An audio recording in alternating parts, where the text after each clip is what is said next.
የ74ኛ ክፍለ ጦር ዋና አዛዥ ኮሎኔል አበረን ጨምሮ በርካታ መስራዊ መኮንኖች እርምጃ የተወሰደበትን የደጋዳሞት ውጊያ በቀዳሚነት ይዘናል። ዲሽቃን ጨምሮ የብልጽግና ጦር ያለቀበትን የውጊያ ዝርዝር አስመልክቶ የወጣውን መረጃ የምታደምጡት ይሆናል። በወሎ ቤተ አማራ አጼ ምኒልክ ህዝብ አካሄደው ሰፊ ተጋድሎ 106ኛና 303ኛ ኮሮች ከፍተኛ ውጤት ማስመዝገባቸውንና ገዢ ቦታቸውን አስከብረው መያዛቸውን የተመለከተውን ዜናም ይዘናል። ሰላም ጤና ይስጥልኝ ክቡራን አድማጮች፣ አብራችሁን ስትቆዩ እነዚህና ሌሎች መረጃዎችን ታደምጣላችሁ። ለቻናላችን አዲስ ከሆኑ ሰብስክራይብ በማድረግ እንዲሁም ቪዲዮንም ላይክ በማድረግ ይጀምሩ። በቀጥታ ወደ ዝርዝር መረጃው።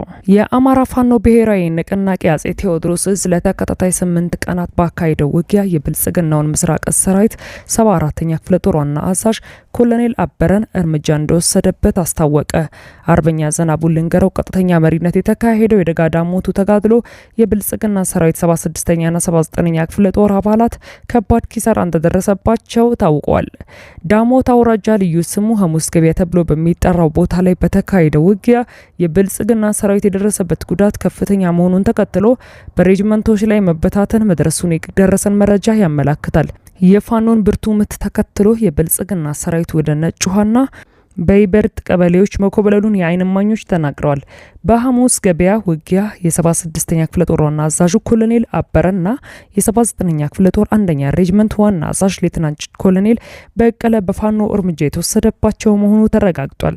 የደጋዳሞቱ ተጋድሎ 8ኛ ቀኑን የያዘ ሲሆን ከቀናት በፊት በተካሄደው ውጊያ የብልጽግና ሰራዊት 76ኛ ክፍለ ጦር ዘመቻ መምሪያ ኃላፊው በፋኖ እርምጃ እንደተወሰደበት የሚታወስ ነው።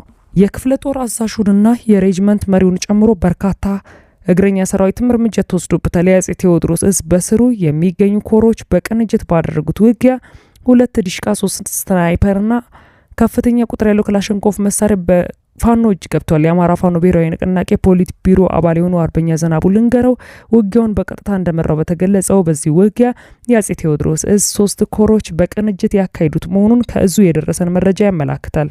የአማራ ፋኖ የህልውና ትግሉን በጀመረበት የመጀመሪያዎቹ ወራት በብልጽግና ሰራዊት ላይ ከፍተኛ ኪሳራ ከደረሰበት ግንባር አንዱ ይኸው የደጋዳሞቱ ቀጠና ውጊያ እንደነበርም ይታወሳል።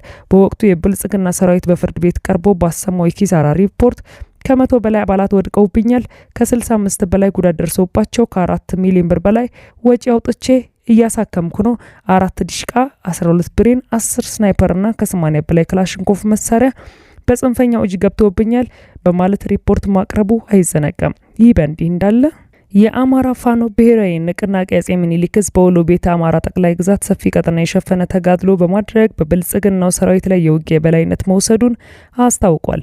106ኛና 303ኛ ኮሮች በጋራ መቄት ወረዳ ላይ ባደረጉት ተጋድሎ የብልጽግናው ሰራዊት ከፍተኛ ኪሳራ ሲያደርሱበት የእዙ 102ኛ ኮር በበኩሉ በተለያየ አቅጣጫ ከገባው የብልጽግና ሰራዊት ጋር ከባድ ትንቅንቅ በማድረግ ገዢ ቦታውን አስከብሮ ማጽናቱን ተናግሯል። የአማራ ፋኖ ብሔራዊ ንቅናቄ ወሎ ቤተ አማራ አጼ ምኒልክ 106ኛ ኮር 22ኛ ክፍለ ጦርና 303ኛ ኮር 81ኛ ክፍለ ጦር ሰኔ 19 ቀን 2018 ዓ.ም በመቄት ወረዳ ባካሄዱት የጋራ ተጋድሎ ጠላትን ወደ ተዘጋጀለት የውጊያ ቀጠና በመሳብ ከባድ ኪሳራ አድርሰንበታል ሲል የህዝብ ግንኙነት መምሪያው አስታውቋል።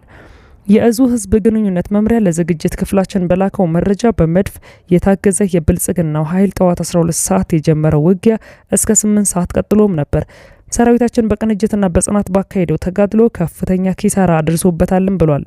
ውጊያው በሲሲጊ ባህና መኳንንትና በወልቄት አካባቢዎች የተካሄደ መሆኑን የገለጸው የህዝብ ግንኙነት መምሪያው በውጊያ ከ17 በላይ የጠላት ኃይል አባላት እርምጃ ተወስዶባቸዋል፣ 31 ደግሞ ከባድና ቀላል ጉዳት ደርሶባቸዋልም ብሏል። ቁስለኞቹን በአምቡላንስና በሌሎች ተሽከርካሪዎች ወደ ሕክምና ተቋማት መወሰዳቸውን የገለጸው የህዝብ ግንኙነት መምሪያው በተጨማሪም በውጊያ ወቅት ከጠላት የተተኮሱ የመድፍና የሞርተር ጥይቶች በአርሶ አደሩ ንብረትና በአካባቢው የተፈጥሮ ሀብት ላይ ጉዳት አድርሰዋል ሲልም ተናግሯል።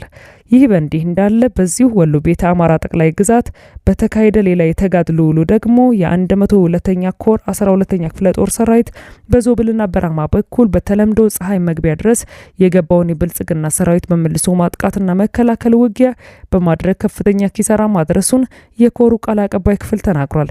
የ102ኛ ኮር ቃል አቀባይ አክሎም የ12ኛ ክፍለ ጦር አንደኛና 3ኛ ሻለቃ ከቀዩ ጋሪያ በኩል እስከ ጎቦ ጋሪያ በመዘርጋት በወሰዱት እርምጃ የጠላትን ኃይል ቀለበት ውስጥ በማስገባት ከባድ ምት አሳርፈውበታል። ስናይፐር፣ መትረየስ፣ አልሞ ተኳሾች የተረፈው የጠላት ሰራዊት ሞትና ቁስለኛውን ሳያነሳ ወደ መንደፋራ ቀበሌ ፈርጥቷል። በዚህ ታሪካዊ ጠላት የሻለቃና ሻምበል አመራሮችን አስክሬን ሳያነሳ በመሸሽ ምን ያክል ጨካኝና ክብር የለሽ መሆኑን በገሃድ ያሳየበት ተራ የወንበዴ ቡድን መሆኑን አሳይቷልም ብሏል።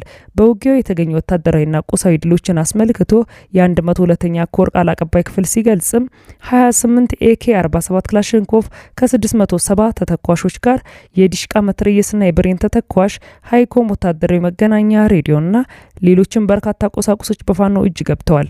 እንደ ቃል አቀባዩ መረጃ 89 የብልጽግናው ሰራዊት እርምጃ ሲወሰድበት 60 ደግሞ ለፋኖ እጁን ሰጥቷል። ይህ በእንዲህ እንዳለ የአማራ ፋኖ ብሔራዊ ንቅናቄ ሸዋ ጠቅላይ ግዛት አሳምነው እዝ ባሳለፍነው ግንቦት 23 ቀን ባካሄደው ተጋድሎ አልሞ ተኳሽ ራምቦ ክፍለ ጦር አባላት የብልጽግናውን ሰራዊት ከባድ ኪሳራ እንዳደረሱባቸው ይታወሳል። በዚያ ውጊያ ቆስለው በፋኖች ገብተው የነበሩ የስርዓቱ ስፔሻል ፎርስ አባላት ተገቢውን ሕክምና ሲደረግላቸው ቆይተው ወደ ቤተሰቦቻቸው ተቀላቅለዋል።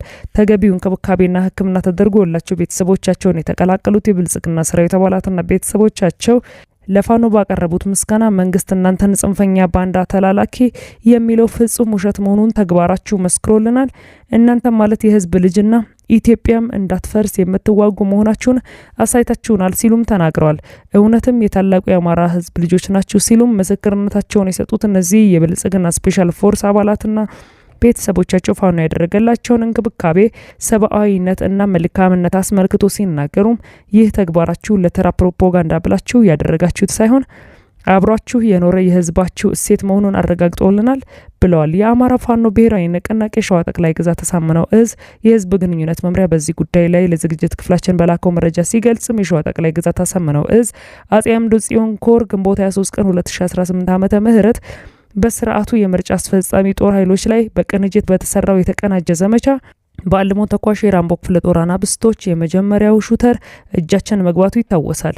በዚያ ውጊያ የቀኝ እግሩ ተመቶ እጁን የሰጠው የስርዓቱ ስፔሻል ፎርስ አባል 10 አለቃ ቸሩ ደገፋ ሌሎች ቁስለኞችም ለተከታታይ 3 ሳምንታት በእዙና በኮሩ የህክምና ባለሙያዎች ክትትል ሲደረግላቸው ቆይተው የቅርብ ቤተሰቦቻቸው በተገኙበት ወደ ትውልድ አካባቢያቸው ተሸኝተዋል ሲልም ገልጿል። የህዝብ ግንኙነት መምሪያው አክሎም የብልጽግናው ስርዓት የአማራን ህዝብ በጠላትነት ፈርጆ ከመድረገጽ ለማጥፋት በእግረኛና አየር ኃይል ታግዞ መድፍ ዙ23 ታንክና ድሮን ታጥቆ ቢመጣም ግፍና መከራ የወለደው የጀግናው ፋኖ ሰራዊታችን እጃቸውን የሰጡ የሰራዊቱ ወንበር አስጠባቂዎችን አባታችን አጼ ሚኒሊክ የሰውነት ጥግ ባህሪ በወረስነው ውርስ ያገዛዙን ተልእኮ ተቀብለው ሊገድሉን የመጡትን በውጊያ ውስጥ የቆሰሉ የብልጽግና ስፔሻል ፎርስ አባላትን በሚገባ ሳክመንና ተንከባክበን የትራንስፖርት ወጪያቸውን ከፍለን ወደ ትውልድ አካባቢያቸው በሰላም ልከናል በማለትም ተናግሯል። ፋኖ ጠላትነቱ ከዘር አጥፊው ስርዓት እንጂ ከየትኛውም ብሔረሰብና ሃይማኖት ጋር አይደለም ሲል የገለጸው የፋኖ ህዝብ ግንኙነት መምሪያው ፋኖ የትኛውንም ብሔር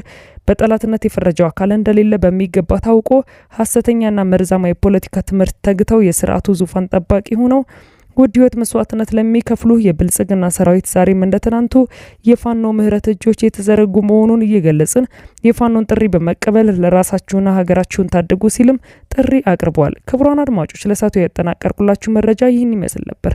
በሌላ መረጃ እስክንገናኝ መልካም ቆይታ